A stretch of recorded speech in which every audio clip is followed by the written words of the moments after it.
9장 1절부터 7절까지 한 절씩 먼저 교독하면서 읽겠습니다. 아볼로가 고린도에 있을 때 바울이 윗지방을 다녀 에베소에 와서 어떤 제자들을 만나 이르되 너희가 믿을 때 성령을 받았느냐? 이르되 아니라 우리는 성령이 계심도 듣지 못하였노라. 바울이 이르되 그러면 너희가 무슨 세례를 받았느냐? 대답하되 오직 요한의 세례니라. 바울이 이르되 요한이 회개의 세례를 베풀며 백성에게 말하되 내 뒤에 오시는 이를 믿으라 하였으니 이는 곧 예수라 하거늘. 그들이 듣고 주 예수의 이름으로 세례를 받으니 바울이 그들에게 안수하매 성령이 그들에게 임하심으로 방언도 하고 예언도 하니 모두 12사람쯤 되니라. 아멘. 할렐루야. 우리가 주일 오후 시간 사도행전을 통해서 함께 은혜를 나누고 있습니다. 사도행전 19장 말씀을 통해서 너희가 믿을 때에 성령을 받았느냐라는 말씀을 우리가 깊이 묵상하면서 함께 은혜를 나누기 원합니다. 지난주에 사도행전 18장에서 사도 바울이 고린도에 가서 복음을 증거합니다. 고린도에 가서 복음을 증거할 때 브리스길라와 아굴라 부부를 만나죠. 아굴라 부부가 남편이고 브리스길라가 아내가 되는데요. 성경 읽어보면 아굴라와 브리스길라와 아굴라 이렇게 서로 혼재되어서 이렇게 소개되고 있습니다. 그런데 꼭 부부의 이름을 같이 넣고 있어요. 그만큼 부부가 서로 믿음으로 보완하며 하나님의 교회를 잘 섬기는 부부가 아굴라 브리스길라 부부인데요. 사도 바울과 함께 고린도 교회를 세울 뿐만 아니라 사도 바울의 든든한 후원자가 되고 평생 함께 복음을 위해서 사역하는 동역자로 하나님이 붙여주셨습니다. 이것이 하나님이 일하심의 방법이에요. 하나님은 절대로 혼자 일하게 두지 않으십니다. 그래서 엘리야가 이 이세벨 여왕이 자기를 죽이려고 하니까 저 이스라엘 광야 남쪽까지 이렇게 도망쳐가지고선요 거기서 잠잠한 중에 고요한 중에 말씀하시는 하나님을 만나잖아요. 하나님 만날 때 이 엘리야가 뭐라고 했나요? 하나님 왜 나뿐이 없습니까? 라고 말합니다. 왜 나뿐이 없습니까? 저 이스라엘에 정말 하나님 섬기는 사람은 나 하나뿐이 안 남은 것 같아요. 이렇게 얘기했더니 하나님 뭐라고 그러세요? 아직 바알에게 절하지 않은 7,000명의 내 백성이 있다. 그 말씀을 듣고요 엘리야가 힘을 얻어서 그래서 한 일이 무엇이냐? 저 이스라엘의 선지 학교들을 세웁니다. 그리고 그 7,000명을 찾아서 하나님을 섬기는, 그래서 끝까지 믿음을 지키게 하는. 그래서 하나님은요, 하나님의 일을 할 때 동역자들을 붙여줍니다. 그래서 하나님의 교회를 세워가게 하십니다. 그래서 우리가요, 선한 목자 교회 안에서 다 그리스도 안에서 한 교회이며 함께 하나님의 일을 하는 동역자인 줄 믿습니다. 서로 보완하고 서로 협력하고 서로 힘쓰고 애쓸 때 그 안에서 주님의 복음이 충만하게 드러나면 그것이 우리 안에서 큰 은혜인 줄 믿습니다. 그러니 우리가 복음을 위해서 서로 힘쓰고 애쓸 때요 합력하여 선을 이루는 것이 참으로 귀합니다. 그래서 우리 박상근 집사님이 우리 남성 찬양대를 이렇게 만들어가지고 유튜브에도 올리고 탁 하자 이렇게 아이디어를 내셨잖아요. 그렇죠? 그러니까 우리는 또 합력하여서 열심히 선을 이루고. 우리 장로님은 리액션은 없으셔도 추진력이 아주 좋으세요. 그래서, 예, 한번 하자 그러면 촥 하시기 때문에, 리액션은 없어도. 예. 그래서 하나님의 일을요, 이렇게 합력하여 선을 이루게 하여 주시는 줄 믿습니다. 근데 우리가 고린도 전서와 고린도 후서를 함께 말씀을 보면서요, 고린도란 동네가 얼마나 우상 숭배하고 음란한 도시인지 말도 못하는데 그것 때문에 사도 바울 가운데서도요 위압감이 드는 겁니다. 그 엄청난 거대 도시가 도시 전체가 다 그냥 우상 숭배하고 음란한 도시니까요 마음이 위축되잖아요. 그때 주님이 그 밤에 이 사도 바울에게 뭐라고 말씀하시느냐? 두려워하지 말고 침묵하지 말고 말하라 라는 것입니다. 왜 그러냐? 이 성 중에 내 백성이 많다는 거예요. 두려워하지 말고 침묵하지 말고 말하라. 우리 성도들도 마찬가지입니다. 야, 여기는 예수 믿을 사람 하나도 없어 보이네. 근데 주님 뭐라고 하시는 거예요? 두려워하지 말고 침묵하지 말고 말하라는 거예요. 그 안에서 구원받을 하나님이 택한 백성이 있다라는 사실입니다. 그래서 고린도 교회에 탐나게 복음을 증거하고 고린도 교회가 든든히 세워질 때 사도 바울이 다시 전도 여행을 떠납니다. 전도 여행을 떠날 때 에베소에서 복음을 증거합니다. 에베소에 갔더니요, 제자들이 있는 거예요. 제자들이 있는데 그들은 아마 세례 요한의 제자들이었던 것 같습니다. 그래서 그들에게 묻습니다. 너희가 믿을 때에 성령을 받았느냐라고 묻는 것입니다. 성령을 받았느냐.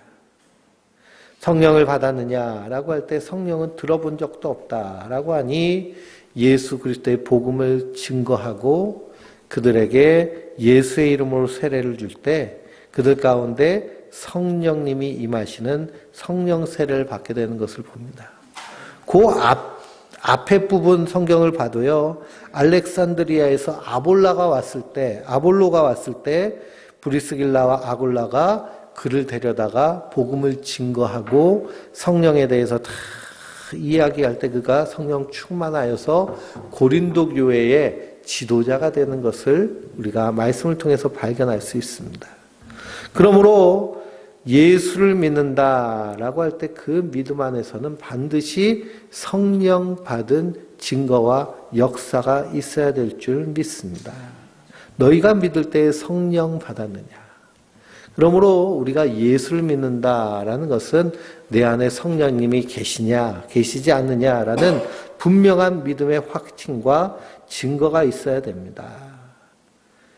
그래서 이 성령의 세례에 대해서 우리가 생각해 볼 수 있는데요. 마태복음 3장 11절에서 12절을 보면 세례 요한이 예수님에 대해서 말씀하고 있습니다. 나는 너희로 회개하게 하기 위하여 물로 세례를 베풀었거니와. 그러니 세례 요한이 베푼 세례는 무슨 세례냐면 회개의 세례입니다. 나는 죄인입니다 하면서 회개하는 세례가 세례 요한의 세례인데요. 그런데 내 뒤에 오시는 이는 바로 예수님이죠. 나보다 능력이 많으시니 나는 그의 신을 들기도 감당하지 못하겠노라. 그의 신발 들기도 감당하지 못할 정도로 존귀하신 분이시라는 거예요. 그분이 하나님이시기 때문에. 그는 성령과 불로 너희에게 세례를 베푸실 것이요. 손에 키를 들고 자기 타작마당을 정하사 알곡은 곳간에 들이고 쭉정이는 꺼지지 않은 불에 태우시리라 라고 말씀하셨습니다. 성령과 불로 세례를 주시는 분이세요. 성령으로 세례를 주시고 불로 세례를 주십니다. 성령으로 세례받은 자는 영생에 이르는 것이고 불로 세례를 받는 자는 어떻게 되는 거예요? 심판받는 것이죠. 심판. 그래서 예수님이 이 땅에서 행하신 일이 무엇이냐면 구원의 사역을 행하셨고요. 심판의 사역을 행하셨습니다. 구원의 사역은 십자가에 달려 죽으신 그 예수를 믿는 자마다 성령으로 말미암아 세례받고 구원받는 것이고요. 믿지 아니하는 자는 어떻게 되는 거예요? 심판받는 겁니다. 심판받는 것. 그래서 세례 요한의 세례란 자기 뒤에 오실 성령으로 세례 주실 분을 소개할 뿐이죠. 그래서 예수님이 불과 성령으로 세례 주시는 분이시다라는 것입니다. 그래서 너희가 믿을 때 성령을 받았느냐라고 묻으니 성령 세례가 뭔지도 모르니까요. 예수님이 누구신지를 잘 모른다는 겁니다. 세례 요한의 세례만 가르치고, 그러니까 회개할 것을 가르치는 거예요. 회개할 것을. 하나님을 제대로 섬기지 못하고 그리고 자기가 주인 노릇한 걸 회개할 것을 요구합니다. 근데 회개하면요. 회개했으면 다시 그 회개한 이후에 하나님이 창조한 창조의 원래 목적대로 돌아가야 되는데요. 그것이 바로 예수님께로 돌아가는 그 모습이 회개 이후에 합당한 모습인 줄 믿습니다. 그래서 성령 받은 증거가 무엇이냐?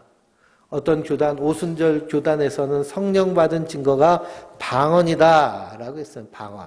그래서 예수 믿고 거듭난 것은 이제 초신자급이고 예수 믿고 성령 받아서 방언을 해야 그 사람이 성령 받은 증거다. 그래서 저 순복음교회 기도원 같은 데 가서 집회를 가면은요, 다 기도합시다 그러면은 그냥 다 합창처럼 어떻게 해요? 방언을 합니다. 방언을 해요. 방언하는데 방언 소리도 다 제각각이에요. 그래가지고 듣고 있다 보면요, 참 어떤 방언은 참 좀 이 인디언들 있잖아요. 인디언들이 허럭 하면서 하는 그런 모습. 그 무슨 얘기인지 모르겠지만 하나님 들으시겠지 하고서는 그 기도다 그렇게 생각하는데 이 방언 그리고 예언. 그래서 초대교회도 성도들이 방언을 말했는데요. 초대교회의 방언은 기도할 때 요즘 기도하는 그 기도의 방언과는 분명히 다릅니다. 초대교회의 방언은 어떤 방언이에요? 외국말로 복음을 증거한 거예요. 외국말로 복음을 증거한 거. 근데 오순절 교단에서 기도하는 방언은 이게 어느 나라 말인지 알지 못하죠. 근데 간혹 가다가요. 저도 그런 모습을 봤는데 제가 아는 그 청년대 청년부 회장님인데 이 청년부 회장 지금 목사님이 되셨어요. 근데 이분은 중국 선교사로 가려고 하나님께 서원을 했어요. 그리고서는 부흥회에서 막 은혜 받았는데 방언을 해요. 방언을 하는데 신기하게 중국말 방언을 하는 거예요. 중국말. 근데 제가 중국말을 잘 모르니까 뭔 소리인지 모르겠지만 하여튼 이 홍콩 영화를 많이 봤기 때문에 저건 중국말이다. 근데 중국말로 방언을 하는 겁니다. 근데 안타깝게 여기 중국으로 선교사를 안 가시고 저 충청도에서 목회를 잘하고 계시는데요. 그래서 그래서 초대교회 방언은요, 외국어로 말하는 것이고요. 그리고 예언하는 일이 있었습니다. 예언이란 말이요, 한자 말인데, 우리가 생각하는 예언은 미리의 말씀, 미리 알아서 말하는 것을 예언이라고 생각하는데, 성경에서 예언은요, 미리 예가 아니라 맡을 예자입니다. 그러니까 무당들이요, 점 보면서 당신 앞으로 이렇게 되고 이렇게 되고 이렇게 해서 예언한다고 그러잖아요. 무슨 노스트라다무스가 예언한다고 착 예언하는 그런 예언이 성경에서 말하는 예언이 아니라 말씀을 맡아서 전하는 게 예언입니다. 그러니 예수님의 말씀, 성령님 주시는 말씀을 받아서 전하는 것이죠. 그러니 우리는 다 예언하는 자들이에요? 예언하지 않는 자들이 아니에요? 예언하는 자들이에요. 왜냐 말씀을 듣고 전하는 자이기 때문에. 낙심한 사람에게 성경을 보세요. 아무것도 염려하지 말고 오직 모든 일에 기도와 간구로 너희 구할 것을 감사함으로 하나님께 구하라고 했잖아요. 이렇게 말씀을 전하는 것이 예언자입니다. 그리고 우리는 말씀을 다 받은 자예요. 말씀을 받은 자. 우리는 말씀을 받은 자. 이 성경 66권 그래서 기록된 말씀 밖으로 벗어나지 말라고 사도 바울이 말씀하고 있잖아요. 이미 우리에게 다 주셨어요. 말세에 어떻게 될 것인지에 대해서도 요한계시록에 다 주셨어요. 그래서 때와 그 시에 대해서 알려고 하지 마라. 그건 누구만 아신다고 그랬어요? 하나님만 아신다고. 근데 언제 오시는지 12월 24일 날 오시니 막 그냥 92년 10월 25일 날 온다고 그냥 다미성교회 다미성교회 그 이장님이라는 사람이 그렇게 해가지고 얼마나 많은 한국 교인들이 미혹됐는지 전 그때 또 고3이었는데요. 10월 23일 날 예수님 오실 거야. 오시면 지금 공부한 게 다 헛것이 하니까 그러면서 괜히 공부하기 싫어지고 그날과 때는 주님이 아신다는 거예요. 자꾸 그거 알려고 하는 건 이유는 뭐예요? 알려고 하는 건 자기가 하나님 되려고 하는 그런 모습 가운데 한 모습입니다. 그냥 우리의 삶 가운데 언제 오시든지 내일 당장 오셔도 마라나타 하고 주님 영접할 준비되어 있는 것이 성도의 모습이어야 될 줄 믿습니다. 우리는 말씀을 다 받은 자들이에요. 다 받은 자들. 그런데 방언을 해야 성령이 임했다 증거다라고 한다면 이것은 아주 편협한 그런 성령론을 가지고 있는 것입니다.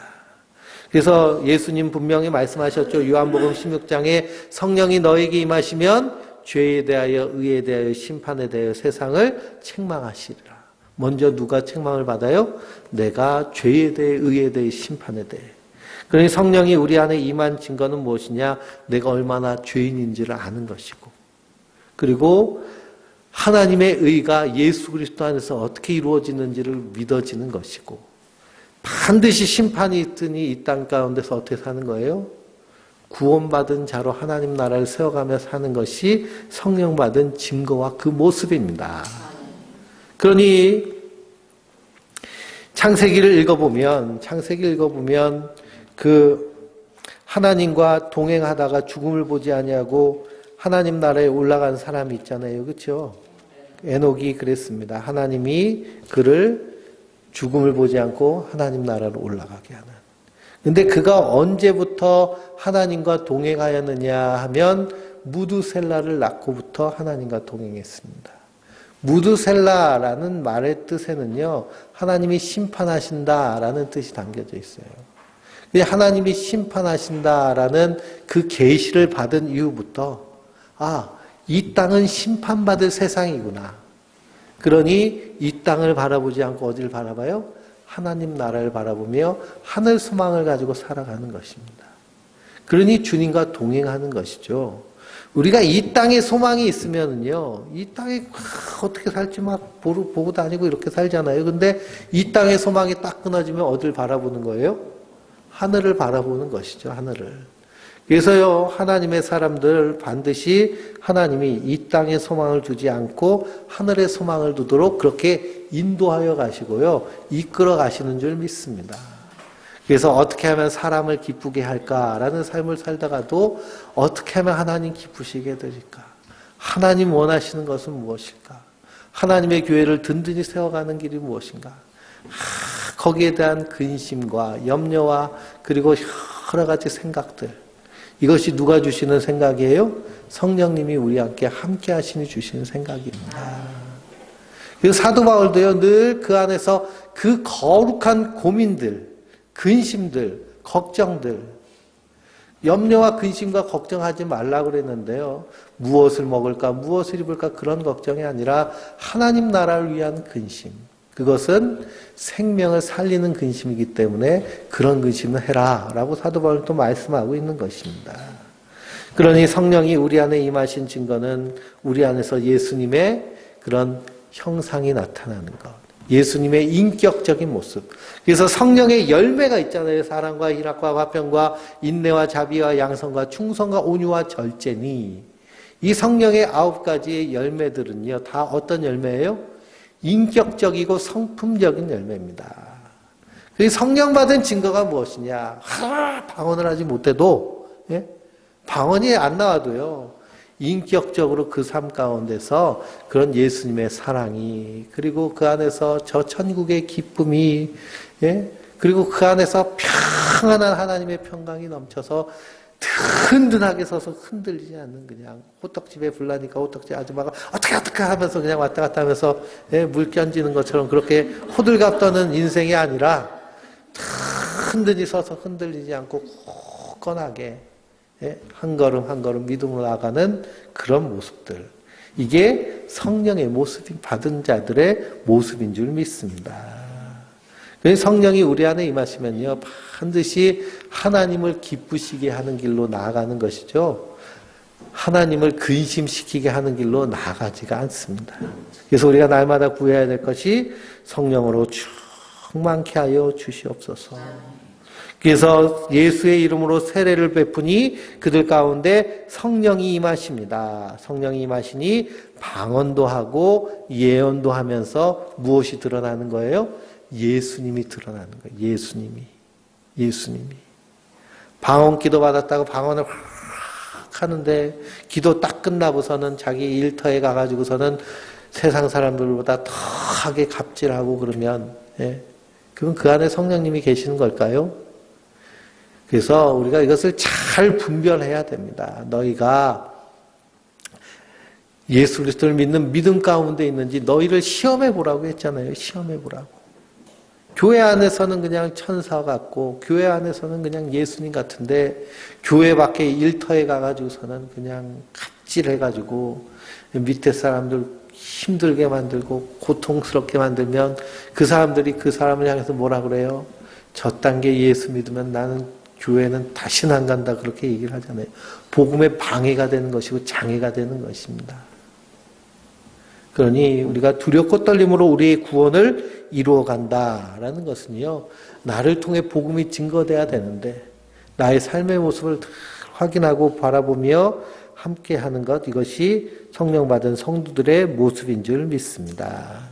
그래서 사도 바울이 그들에게 세례를 주니까요. 성령이 충만하게 임합니다. 그래서 삶에 그러한 틀이 잡히는 거예요. 죄에 대해 의에 대해 심판에 대해 분명히 깨닫게 되면요. 피할 것은 피하고 그리고 행할 것은 행하고 더 적극적으로 해야 될 것과 그리고 그 자리를 피해야 될 것을 분명히 알아서 그래서 하나님의 사람으로 지혜롭게 행하게 되는 줄 믿습니다. 우리 8절부터 20절까지 한 절씩 교독하면서 읽겠습니다.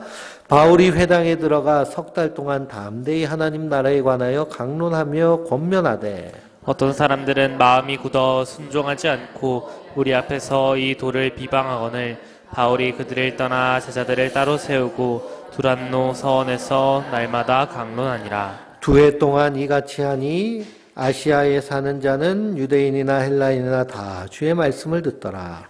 하나님이 바울의 손으로 놀라운 능력을 행하게 하시니 심지어 사람들이 바울의 몸에서 손수건이나 앞치마를 가져다가 병든 사람에게 얹으면 그 병이 떠나고 악기가 나가더라. 이에 돌아다니며 마술하는 어떤 유대인들이 시험 삼아 악기 들린 자들에게 주 예수의 이름을 불러 말하되 내가 바울이 전파하는 예수를 의지하여 너희에게 명하노라 하더라. 유대의 한 제사장 스기야의 7 아들도 이 일을 행하더니 악기가 대답하여 이르되 내가 예수도 알고 바울도 알거니와 너희는 누구냐 하며 악기 들린 사람이 그들에게 뛰어올라 눌러 이기니 그들이 상하여 벗은 몸으로 그 집에서 도망하는지라. 에베소에 사는 유대인과 헬라인들이 다 이 일을 알고 두려워하며 주 예수의 이름을 높이고 믿는 사람들이 많이 와서 자복하며 행한 일을 알리며 또 마술을 행하던 많은 사람이 그 책을 모아 가지고 와서 모든 사람 앞에서 불사르니 그 책값을 계산한 즉 은 5만이나 되더라. 이와 같이 주의 말씀이 힘이 있어 흥황하여 세력을 얻으니라. 아멘. 이것이 성령 충만한 성도들이 모인 교회의 모습입니다. 그래서 회당에서 가르치니 어떤 사람들은 마음이 어떻게 됐어요? 굳어 있습니다. 길가와 같은 사람. 근데 길가와 같으면 다행인데요. 오히려 비방하고 회방합니다. 그래서 제자들을 따로 세워서 두란노 서원에서 날마다 강론합니다. 날마다 말씀을 가르쳤다는 것이죠. 그랬더니 2년 동안 그렇게 날마다 말씀을 들으니 제자의 수가 많아집니다. 그리고 거기에 성령의 충만한 역사들이 일어납니다. 그래서 병자들이 낫고 귀신들이 쫓겨나는 그런 일들이 일어나죠. 그러므로 성령이 우리 안에서 충만하게 일하시면 우리의 삶의 자리에서 이러한 성령의 은사들이 능력으로 나타나는 줄 믿습니다. 그러기 위해서는 우리의 삶의 일터와 모든 삶의 자리가 예수 그리스도가 증거되는 복음 증거의 현장이 돼야 될 줄 믿습니다. 그렇게 복음을 증거하니 놀라운 일들이 생기니까요. 그것을 부러워하는 사람들이 있죠. 오늘 말씀해 보니 스기야의 7 아들, 제사장 스기야의 7 아들도 이것을 보고 야 우리도 한번 해보자. 그래서 귀신 들린 집에 가가지고 내가 예수의 이름으로 물러가라. 그랬더니 이 귀신 들린 이 귀신이 뭐라 그래요?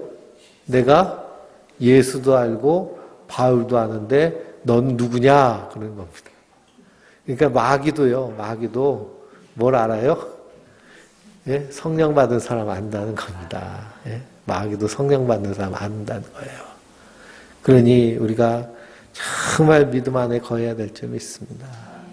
그러니까 벗은 몸으로 도망가죠. 이렇게 복음의 역사와 능력이 나타납니다. 그래서 마술을 행하던 많은 사람들이 그 책을 다 불태웠습니다.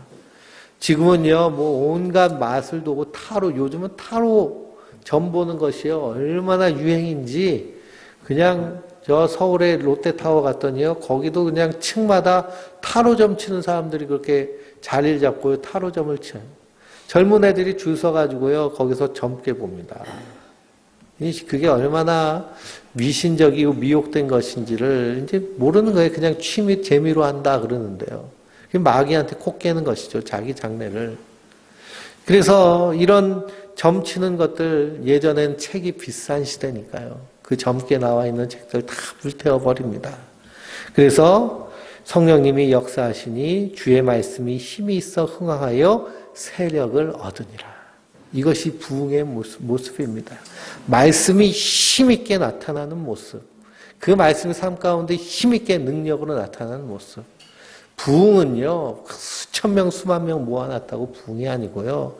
그 모인 사람들 가운데서 예수 그리스도가 드러나며 거기서 하나님 나라가 시작되는 것, 그것이 부흥의 모습인 줄 믿습니다. 그래서 주보를 보면 길선주 목사님 이야기가 나오는데요. 이 길선주 목사님이 평양 대부흥 운동에 그러한 불길을 일으킨 그런 목사님입니다. 그래서 1905년, 1906년이죠. 장대영 교회에서 이렇게 부흥성회를 할 때요. 그때 길선주 목사님하고 저 선교사님하고 서로 손 맞잡고 회개하는 일이 일어나는데 거기서부터 회개의 역사가 일어나면서 대부흥 운동이 일어났습니다. 그래서 그 대부흥 운동은요, 말씀 운동이에요. 그래서 사경회로 모여가지고요, 일주일씩 모여서 옛날에 먹을 게 뭐가 있겠습니까? 그러니까 솥 걸어놓고 그냥 풀죽 써가지고 거기서 같이 먹으면서 새벽부터 밤늦게까지 그냥 말씀 듣는 겁니다. 말씀 듣는 거. 그 말씀이 흥하게 나타나니까요. 평양이 완전히 뒤집어졌습니다. 그래서 평양이 그 당시에 평양을 동양의 예루살렘이라고 불릴 정도로 그렇게 크게 붕이 됐는데요. 그래도 평양의 모든 그 평양 사람들 중에 기독교인이요 10%가 안 됐습니다. 10%가 안 됐는데요. 주일날 평양 시가지에 있는 상점들이요 다 문을 닫았어요. 10%의 기독교인들이요 제대로 믿으니까 이 주일날은 장사가 안 돼서 문을 닫는 겁니다. 10%. 근데 지금 대한민국에서 가장 그 기독교인 비율이 높은 동네가 어디냐면 저 강남 3구. 강남 3구가요, 37% 정도 됩니다. 37%. 근데 대한민국의 비싼 술집은 다 어디 모여 있어요? 강남에 모여 있겠죠. 강남에. 온갖 죄 짓는 건요, 다 거기 모여 있습니다. 그러니 이 숫자가 중요한 것이 아니고요. 정말 믿음의 사람 한 사람이 온전히 설 때 그 가정이 살고 그리고 하나님의 교회가 든든히 서고 그리고 그 지역이 완전히 변화되는 것인 줄 믿습니다. 이것이 하나님의 성령이 충만한 자가 하는 그런 모습입니다. 그래서 이런 주의 말씀이 힘이 있어 흥황하여 세력을 얻으니까 어떤 일이 일어나느냐, 반드시 거기에 대하여서 박해받는 일이 일어나게 되어 있습니다. 그게 마귀가 하는 일이죠. 21절부터 끝까지 한번 읽겠습니다. 이 일이 있은 후에 바울이 마케도니아와 아게아를 거쳐 예루살렘으로 가기로 작정하여 이르되 내가 거기 갔다가 후에 로마도 보아야 하리라 하고, 자기를 돕는 사람 중에서 디모데와 에라스도 두 사람을 마게도냐로 보내고 자기는 아시아에 얼마 동안 더 있으니라. 그때쯤 되어 이 도로 말미암아 적지 않은 소동이 있었으니, 즉 데메드리오라 하는 어떤 은장색이 은으로 아데미의 신상 모형을 만들어 직공들에게 적지 않은 벌이를 하게 하더니, 그가 그 직공들과 그러한 영업하는 자들을 모아 이르되 여러분도 알거니와 우리의 풍족한 생활이 이 생업에 있는데, 이 바울이 에베소뿐 아니라 거의 전 아시아를 통하여 수많은 사람을 권유하여 말하되 사람의 손으로 만든 것들은 신이 아니라 하니 이는 그들도 보고 들은 것이라. 우리의 이 영업이 천하여질 위협이 있을 뿐 아니라 큰 여신 아데미의 신전도 무시당하게 되고 온 아시아와 천하가 위하는 그 위험도 떨어질까 하노라 하더라. 그들이 이 말을 듣고 분노가 가득하여 외쳐 이르되 크다 에베소 사람의 아데미여 하니 온 시내가 요란하여 바울과 같이 다니는 마케도니아 사람 가이오와 아리스다고를 붙들어 일제히 연극장으로 달려 들어가는지라. 바울이 백성 가운데로 들어가고자 하나 제자들이 말리고 또 아시아 관리 중에 바울의 친구된 어떤 이들이 그에게 통지하여 연극장에 들어가지 말라 권하더라. 사람들이 외쳐 어떤 이는 이런 말을 어떤 이는 저런 말을 하니 모인 무리가 분란하여 태반이나 어찌하여 모였는지 알지 못하더라. 유대인들이 무리 가운데서 알렉산더를 권하여 앞으로 밀어내니 알렉산더가 손짓하며 백성에게 변명하려 하나. 그들은 그가 유대인인 줄 알고 다 한 소리로 외쳐 이르되 크다 에베소 사람의 아데미여 하기를 2시간이나 하더니 서지간이 무리를 진정시키고 이르되 에베소 사람들아 에베소 씨가 큰 아데미와 제우스에게서 내려온 우상의 신전지기가 된 줄 누가 알지 못하겠느냐. 이 일이 그렇지 않다 할 수 없으니 너희가 가만히 있어서 무엇이든지 경솔히 아니하여야 하리라. 신절 물건을 도둑질하지도 아니하였고 우리 여신을 비방하지도 아니한 이 사람들 너희가 붙잡아 왔으니 만일 데메드리오와 그와 함께 있는 직공들이 누구에게 고발할 것이 있으면 재판날도 있고 총독들도 있으니 피차 고소할 것이요. 만일 그 외에 무엇을 원하면 정식으로 민회에서 결정할지라. 오늘 아무 까닭도 없는 이 일에 우리가 소요 사건으로 책망받을 위험이 있고 우리는 이 불법 집회에 관하여 보고할 자료가 없다 하고 이에 그 모임을 흩어지게 하니라. 아멘. 그러니 이 에베소는요, 그러니까 아테네죠. 아테네. 헬라 여신, 다이아나, 헬라 여신, 다신의 신입니다. 그러니까 삼신 할머니, 우리나라 말하면 삼신 할머니. 그러니 이 삼신 할머니는요, 전 지구에 다 있습니다. 동양에서는 삼신 할머니, 저 유럽에서는 헬라 여신, 다이아나, 저 남미에서는 좀 마야신. 그래가지고 아주 오래된 우상 중의 우상이 바로 이 헬라 여신입니다. 거기에 숭배하는 그 신전이고 신전지기로 이 에베소가요, 그렇게 소문난 동네입니다. 그러니 거기서 장사가 제일 잘 되는 사람이 어떤 사람일까요? 그 우상 만드는 사람이에요. 은장색, 금장색. 돈 많은 사람은 금으로 된 거 사고, 가난한 사람은 은으로 된 거, 나무로 된 거, 돌로 된 거 사고. 그거 만드는 사람이요. 거기서 아주 그냥 끝발 날리는데 사도 바울이 복음을 증거해서 말씀이 흥황하여서 마술책 다 태워버리니까 그 우상 딴지도에 다 어떻게 했을까요? 갖다 버립니다. 그러니까 이거 우리 밥줄 끊어지는 거 아니냐 하고서는 소동을 일으키는 거예요. 그래서 그 콜로세움 그 경기장에 모여가지고 2시간 동안 아테네 여신이요, 예? 그러면서 제우스 신이요 큰 소리로 소리를 일으키고 사도 바울은 없으니까 거기 예수 믿는 사람들 데려다가 가운데 세우고선 소동을 일으키니까요. 소동을 일으키면서도 자기들이 모였는데 뭐 때문에 모인지도 모르고 또 소동을 일으키는 모습들. 그러니 반드시 복음에는요, 이렇게 회방하는 회방이 있습니다. 그리고 우리가 복음대로 살라고 하면 이런 영적 전쟁이 있습니다. 옛사람의 썩어져가는 구습들을 다 끊어버려야 되는 그러한 결단이 필요한 것이죠. 이것이 우리의 신앙의 모습이고 이 세상의 모습입니다. 결국 이것이 유아무아되었지만 이러한 역사는요, 기독교 2000년을 동안 계속되는 영적인 싸움입니다. 그래서 평생 신앙생활 안 하다가 신앙생활 하려고 하면요, 얼마나 많은 도전이 있고 얼마나 많은 시련이 있고, 그러니 믿음의 대수를 거쳐서 1대, 2대, 3대, 4대 그러면서 믿음의 그 연수가 길어지는 것은 그만큼 치열하게 영적을 싸움을 싸운 믿음의 초대, 믿음의 가정, 믿음의 우리 할머니, 할아버지가 있었기 때문에 우리가 이렇게 신앙생활하는 것이다 라는 분명한 인식을 가져야 될 줄 믿습니다. 그리고 이 영적 싸움에서 반드시 이기기 위해서는 우리가 성령으로 충만해야 될 뿐만 아니라 하나님 말씀이 우리의 삶 가운데 힘있게 역사되어서 풍성하게 드러나야 될 줄 믿습니다. 그러면 우리에게 주신 하나님의 말씀, 레마라고 말씀드렸잖아요. 레마. 날마다 주시는, 나에게 주시는 말씀이 있어야 될 줄 믿습니다. 그 말씀을 붙잡고 날마다 승리하는, 날마다 하나님의 영광을 드러내는 하나님의 사람들 되시길 주님의 이름으로 축원드립니다.